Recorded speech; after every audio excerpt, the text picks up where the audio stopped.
নমস্কার বন্ধুরা, কেমন আছো? আশা করছি ভালো। আমরা অনেক ভালো আছি। তো চলে এসেছি আবার নতুন একটি ব্লগ নিয়ে। তো আজকে আবার আমরা একটু সবাই মিলে বেড়াইতে যাইতেছি। তো আজকে সকালে মনে হয় নিজের মুখ দেখে ঘুম থেকে উঠছিলাম, তাই দিন খারাপ যাবে। মানে আজকে সারাদিন খালি আমরা জ্যামের মধ্যেই আটকা পড়তেছি। এদিকে আমি একটু দাঁড়াইয়ে দেখতেছিলাম যে বাবা মা কত দূর পিছিয়ে পড়ছে। তারপর দেখি যে ওই যে তারা সাথে রিক্সায় এই আঙ্কেলটা আর দাদুটাকেও সেই লাগে। তো এরপরে পাশে তাকাই দেখি আমার বাবা আর মা হাই দিতেছে আমাদেরকে। কথা বলতে না বলতে আবার জ্যামে আটকাই পড়ছি, আর আমি আমার ঘুমাটা একটু দেখতেছি আয়নায়। আর রিক্সা থেকে নেমে দেখি ঘোড়া সোনারা এখানে বসে আছে, তাই আমি ওদেরকে আদর করতেছি। মানে সরি, বসে আছে না, দাঁড়াই আছে। আর ছোটবেলা সবাই আমাকে ঘোড়া বলে ডাকতো, কারণ আমি জোরে জোরে হাঁটতাম এই জন্য। আর এখানে ভিডিও করতে না করতে দেখি পিছে কয়েকটা ছাপড়ি তাকাই আছে, এই জন্য ওদেরকে একটু হাত দেখাই দিলাম। মানে তোমরা ভাইবো না যে তোমাদেরকে দেখাইছি। ওই যে দেখো আমাদের রোহিঙ্গা টাইপের ছাপড়ি ভাই দুটো তাকিয়ে আছে কত সুন্দর করে। যাই হোক, এরকম ছাপড়ি আমাদের দেশে অনেক পাওয়া যায়, তাই এগুলো বাদ দেই। আর গাইজ, এখানে মজার ব্যাপার হচ্ছে বাবা ব্লেজারের কাপড় দেখতেছিল, আর সেই দোকান থেকে আমাদের সবাইকে 7 আপ খাইতে দিছে। আর এখানে উপস্থিত আমার মা আর ওই যে আমার ছোট বোন, এরা দুইজনই হচ্ছে ব্রাজিল সাপোর্টার। তাই আমরা মাকে বারবার 7 আপ দেখাই বলতেছিলাম, মা খাবা 7 আপ? আর মা বলতেছিল না, সর এখান থেকে বেয়াদব। যাই হোক গাইজ, আমরা একটু সবার সাথে সবসময় মজা করে থাকি, আর তোমরা এগুলো নিয়ে মাইন্ড করো না, কারণ তোমরাও অনেক ব্রাজিল ফ্যান থাকতে পারো, আর তারা আমাদেরকে আনসাবস্ক্রাইব করে দয়া করে চলে যাবা না। তো অনেকেই দেখি আর্জেন্টিনা সাপোর্টার হলে ব্রাজিলকে হেট করে, আর ব্রাজিল সাপোর্টার হলে আর্জেন্টিনাকে হেট করে। আমি কিন্তু কোনোটাকে হেট করি না, কারণ খেলার মধ্যে হার জিত থাকতেই পারে, এই জন্য আমরা নিজেদের মধ্যে কোনো ঝগড়াঝাটি না করেই ভালো থাকতে পারি। যাই হোক, হঠাৎ করে কেমনি জানি আমার পাশে একজন ব্রাজিল সাপোর্টার চলে আসছে, তাই আমার এর সাথে বসতে ভালো লাগতেছে না, এই জন্য আমি এর সাথে মারামারি করতেছি। না মানে গাইজ, আমি এটা বলতে চাইনি, আমি বলতে চাইছি যে ওরে আমার পছন্দ না, ও কেন আমার পাশে এসে বসছি, আমি এই জন্যই ওর সাথে মারামারি করতেছি। কোনো ব্রাজিল কিছুই না।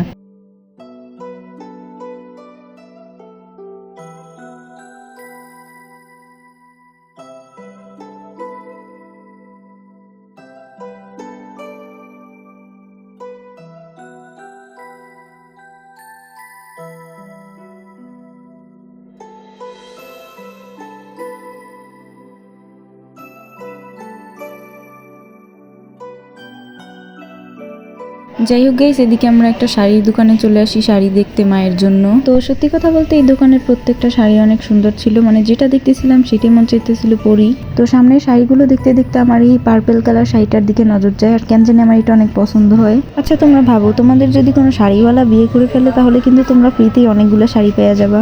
গাইস, এগুলো কিন্তু আমি ব্লগে সাউন্ড দেওয়ার সময় কিছু খুঁজে পাই না কথা বলার জন্য, এই জন্য দুষ্টামি করি, তোমরা আবার কিছু মাইন্ড করো না। যাই হোক, এখানে বড় বড় মহিলারা শাড়ি দেখতেছে, কারণ আমাদের তো শাড়ি কিনে দেবে না, কারণ আমাদের পরার বয়স হয় না। হ্যাঁ, আর এমনিতেও মায়ের শাড়ি পরতে অনেক মজা লাগে। যাই হোক গাইস, তোমাদেরকে আজকে আমি একজনের সাথে দেখা করাবো, মানে আমাকে পছন্দ করতো মনে মনে অনেক দিন। আসলে উনি যে আমার পছন্দ করতো সেটা আমি আগে থেকেই বুঝতাম, কিন্তু না বুঝার ঢং করতাম, কারণ সব বুঝে গেলে তো ওই বুড়া বেটা আমার বিয়ে করতে চাইবো না। আর এই যে দেখো, এই যে হচ্ছে সেই বুড়া বেটা, মানে আমার দাদু। তোমরা কি ভাবছিলা যে আসলে আমার ইয়েটি নাকি আসছে যত সব ফালতু? এই বুড়া বেটা আসলে আমার দাদু। তো দাদুরা একটু ওইরকমই হয়, তোমরা তো জানোই ছোটবেলা থেকে দাদুরা একটু দুষ্টুমি করে। এদিকে দাদুর আরেক বউ চলে গেছে দাদুর মানে সরি গাল ধরতে। গাইজ, এখন আমার মনে হইতেছে আমার ব্লগ তোমরা দেখো না, কারণ আমি এইসব আবল তাবল বকতে থাকি দেখে, মানে আমার পাগল ভাবো তোমরা। আর এদিকে আমার ব্লগে কোনো ভিউজ হয় না, তারপরে আমি আমার ইচ্ছা মতন খালি ব্লগ করতেই থাকি, কিন্তু তোমরা কেউ দেখো না। মানে তোমরাই ভাবো যে সাউন্ড দিতে গেলে আমি কত হাস্যকর কথা বলে তোমাদের হাসানোর চেষ্টা করি, কিন্তু তোমরা আমার ব্লগই দেখো না, তাহলে হাসবা কেমনি ভাই? যাই হোক, এখন আমরা একটা রেস্টুরেন্টে চলে আসছি, আর চলো তোমাদেরকে এটা ঘুরে ঘুরে দেখাইতেছি।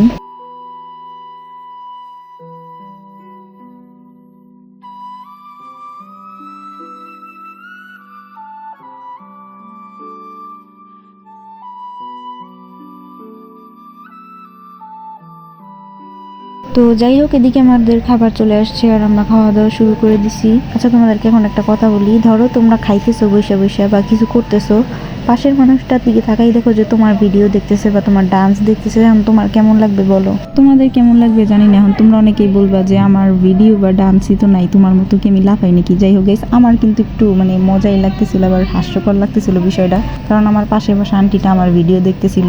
যাই হোক, বাদ দাও এগুলা। এদিকে এই খাওয়া দাওয়ার শেষে যে এই জিনিসটা দেয় না, এটা আমরা 3 বোন কখনোই খাই না, কিন্তু মা আমার মেজো বোনরে বকতেছিল যে এটা খায় না কেন, তাড়াতাড়ি খা। তখন আমার না একটু ভয় করতেছিল যে মা ওরে বকতাছে, এরপর আমার পালা, তাই আমি তাড়াতাড়ি এটা মুখে ঢুকিয়ে দিছি। মানে তোমরা বুঝতে পারতেছো আমার কত বুদ্ধি, আমি আগের থেকে দেখা মানে সতর্ক হয়ে গেছি। তোমরাও এরকম সতর্ক হয়ে থাকবে আগের থেকে, যাতে মায়ের বকা টকা না খাইতে হয় আর কি। যাই হোক, এরপর আমরা খাওয়া দাওয়া শেষ করে বাসার দিকে রওনা দিছি। আর অনেক সাধনার পরে আমি রিক্সার উপরে সিটটা পেয়েই গেছি, মানে আমার পছন্দের সিট। তো এই সিটটাকে এত ভালো লাগার কারণ হচ্ছে এখান থেকে সুন্দর দৃশ্য দেখা যায়, তারপরে এভাবে ঘুমিয়ে ঘুমিয়ে যাওয়া যায়, এরপরে হচ্ছে গিয়ে বাতাস খাওয়া যায়। এরপর যাবো, মানে অভ্যাস হয়ে গেছে, তাদের এইটাই ভালো লাগবে আর কি করার। আর এদিকে গাইস পাশের রিক্সা একটা ছাপড়ি ভাইয়া ছিল, যে দেখি আসার পর থেকে কি জানি বক বক করতেছে, মানে সাইড টক করতেছিল। প্রথমে ভাবছিলাম যে ও আমাদের বাংলাদেশের না, চাইনিজ ইজরা, সরি চাইনিজ ছাপড়ি। ডোন্ট মাইন্ড, আমি ওকে ছোট করে কোনো কথা বলতে চাই নাই, মানে সাইডটা করতেছিল আমাদের নিয়ে, এই জন্য এরকম কথা বলছি। তো এগুলো নিয়ে আর কথা বলতে চাই না। আজকের ব্লগটা ছিল এই পর্যন্তই। ভালো লাগলে লাইক কমেন্ট এবং শেয়ার করে দেবে, এবং চ্যানেলটিকে সাবস্ক্রাইব করে আমাদের পাশে থাকবে। বাই।